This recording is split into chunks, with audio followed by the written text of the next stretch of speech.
If everybody is wise, wisdom will be common with that value.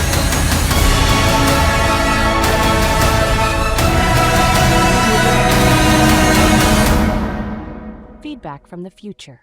So let me say this. Religion is not in the future.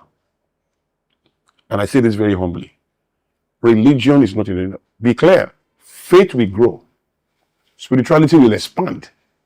But religion, organized religion, as we know it, is not in the future. Those two generations cannot endure the regimentation and weighty authority, right, that defines religion. So anything you persecute will grow, because persecution strengthens resolve. If you persecute Islam, it grew. Muhammad was persecuted. He ran to Medina, he formed the force, came back. He persecuted the gay movement. It grew. Because when you persecute anything, it strengthens resolve, multiplication, grows community, builds regimentation, and creates communal resources. Anything you persecute. If you persecute a young girl, that's going to happen to you. Persecute a young boy because you are a parent, instead of explaining, you say you must not go out, you must not go out. Kids don't know how to hear do not. Do not means do. Do not without explanation means do. I'm telling you. You know. Immunity. Once you persecute, it's good, you know. So we have to understand that we will lose a part of ourselves when we don't learn to require that which is permissible for all. So if you go to America, where I live, and a senior pastor is talking to 5 of his lieutenants, and his pen drops, they will tell him that, sir, your pen has dropped.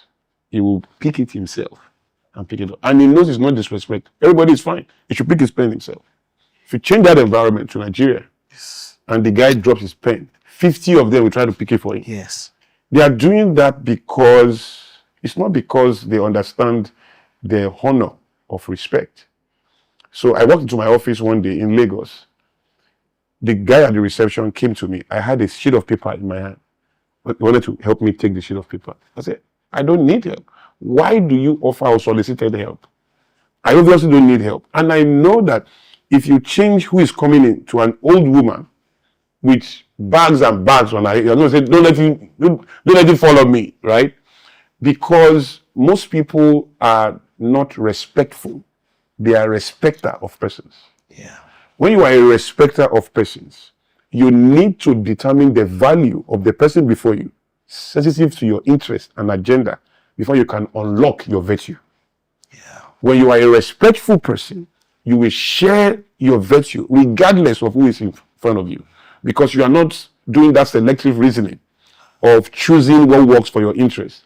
You are a respectful person, whether you are with a fool or a wise person, low or poor. That is who you are. It's not what you are doing, right? And so the scripture makes it clear. For me, nobody calls me father. When you do, I correct you, because I don't know what you are saying. Essentially, the person who said, Timothy, my son, and who was very big on the idea of sonship, did not have a biological wife. He did not have a family. Timothy was his son, for real. He didn't have his own son. Nobody was contending with Timothy. Timothy was his son. He actually has Timothy and a quite number of people as adopted children. He didn't have his own biological children, so he had no commitment anywhere except to these guys. For me, I told the young man, I said, listen, as long as your need doesn't clash with David, that's my son, I'll prioritize you. I hold duty to my biological son. If there's a clash, that's saying daddy. If I have 10 naira and you need school fees and my son needs it, I won't pray about it. It's going to my son. And you'll be disappointed because I can't be that father to you. Yeah. And 99.9% of the people who swim in that economy of father-son relationship without biology really cannot stand in that office for that person. Really can't. And so young people get disappointed because actually the younger person usually find it easier to supply sonship. It is the father that really cannot supply causes because he's human. He is human. So be careful what we take, because really you cannot give to meet that need. Yeah. The world is AI is taking over. We must now participate in technology. Whether we like it or not. We must now participate in platform building. Yes. We must now, how can we as leaders transition our people? Yes, the church has to be a safe space, but can it be a brave space? Yes. What is the formula to say, guys, we have to transition into being lions? Yes. How will you advise a leader? Yeah. So it's culture shaping. It's culture shaping. So in the future, so the software, the operating system running church has changed. The problem with change is that change is noiseless. So it creates more victims and casualties than owners of the change. I mean, if a woman gets pregnant, in the moment of conception, she hears nothing. Yeah. Everything is quiet. But an entire generation has begun. Yes. She doesn't hear boom, boom, boom, boom, boom. Say, no. I'm now pregnant. No. If you kiss a girl and you get COVID, you don't feel a sharp pain. No. Say, you have gotten what can kill you, you know? Or a shadow on you. You enjoy everything looks normal, you go. But something with the potential to eliminate you has been birthed. And inside the noiseless effect. Yes. When virtue left Samson, yes, he wasn't aware. The Bible said he stood up like before to shake himself. Nothing told him that it has gone, right? Because it's noiseless. When Saul was rejected as king, he still had a crown for over 17 years. Wow. I'm sure by the 10th year, he must have said, this Samuel is crazy. I'm rejected and I'm still here 10 years after. This guy must be mad. But so the crown on your head does not validate your position. But we drive our meaning by the presence of the crown. And the crown and your essence and your position and your status are completely two different things. You can have the crown and have no oil with it. Right? Saul had the crown, but David had the oil. A new king has been anointed already. A framework has been birthed. A software has been changed. An update has come. Everything is different. But the guy who was the prevailing power was still seemingly visible in charge. Right? That is the humility that church leaders have to understand. And this thing has happened again and again. Go check look at the Methodist Church today. And I'm not trying to be condescending. I hear you. One of the Methodist Church. Yeah. But that's the legacy of John Wesley. That's the great John Wesley, right? And you look at Nigeria today and you look at how the church has moved over time. You see that time and again, the church on its best day gets loyal to what is working. You forget it's going to change. Now, Kodak did that. Yahoo did that. BlackBerry did that. So many organizations. I don't want to mention churches and human beings who have done that for respect's sake. Yes. But powers are not residual. Only God can keep residual power. Powers are designed to be relevant in a season. A humility must come for that power to pivot into its next level of power. Otherwise, it will define its own irrelevance by getting accustomed to the history of its power. So you look at the British Empire today. That is the United Kingdom is the legacy of the British Empire that dominated the whole world for over 400 years. Humble UK. Now, are they dead? No. Are they still prosperous? Yes. Are they the United British Empire we used to know? No. So, power will Tesla can fight them. Tesla can fight them. Elon Musk will take them on. Well. So, you look at that and you say, power has always failed. Italy, that's the legacy of the Roman Empire. Julius Caesar. 5,000 years. Julius Caesar, they conquered the whole world. Humble Greece, that is looking for space in the European Union. That's the legacy of the Greek Empire. Alexander the Great. That's why we spoke Latin in the world. We spoke Greek in the world, rather. We spoke Latin because of the Roman Empire. We eat salad. We eat pizza today because of the legacy of the Roman Empire. We eat salad, because of the legacy of the Greek Empire. Humble Turkey. That is the Ottoman Empire that defeated the Roman Empire. Yes. This is Turkey. Iran. That is the Persian Empire that ruled the whole world.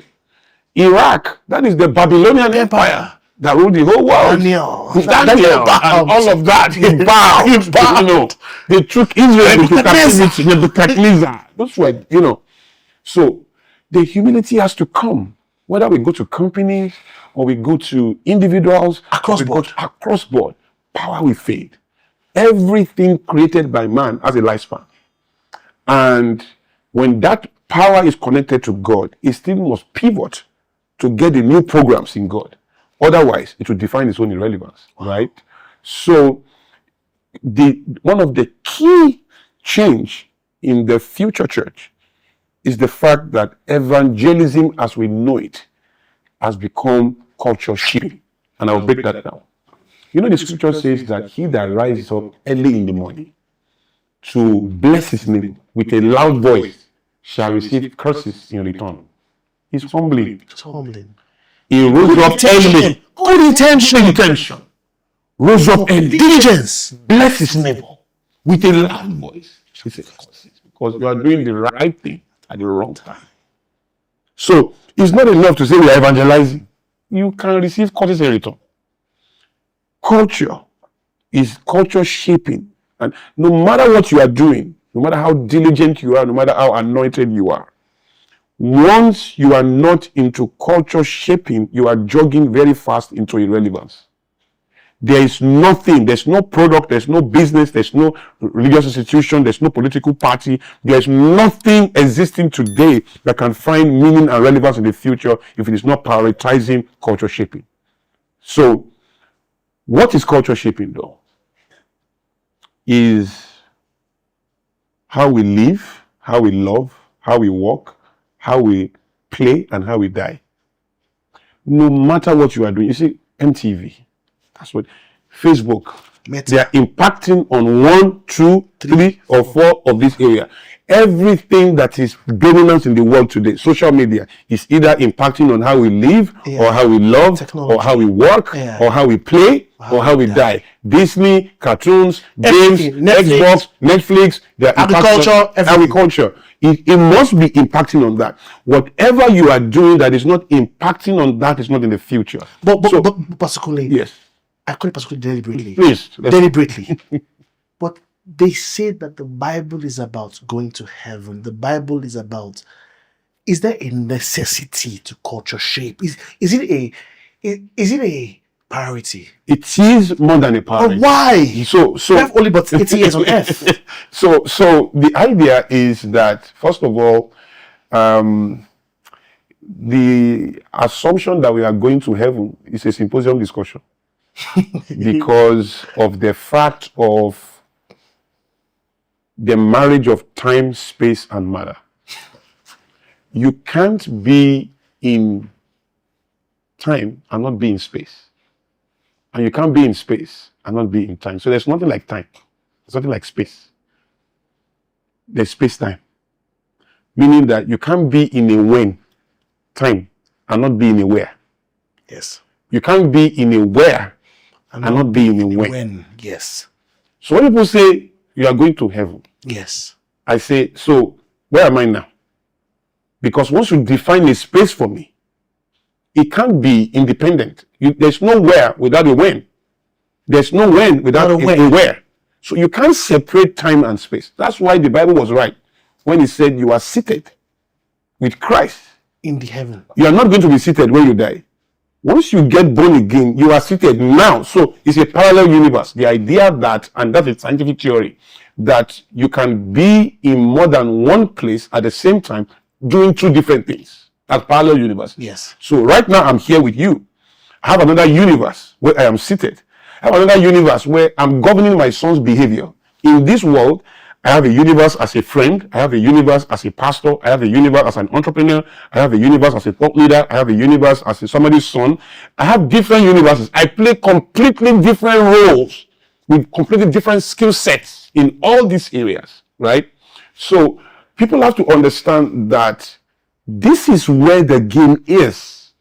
Going to heaven is the idea that we can suspend anything here in exchange for going to heaven is a Luciferian spirit. Do you enjoy Olakunle Soriyan's content here on YouTube? Then you should be on Illuminate. It's the digital library of Olakunle Soriyan with over 25 years of private sessions, decoded frameworks, and content unavailable anywhere else. Visit bit.ly/PK-Illuminate to start your 7-day trial today. Subscription starting from $10 per month. Feedback from the future.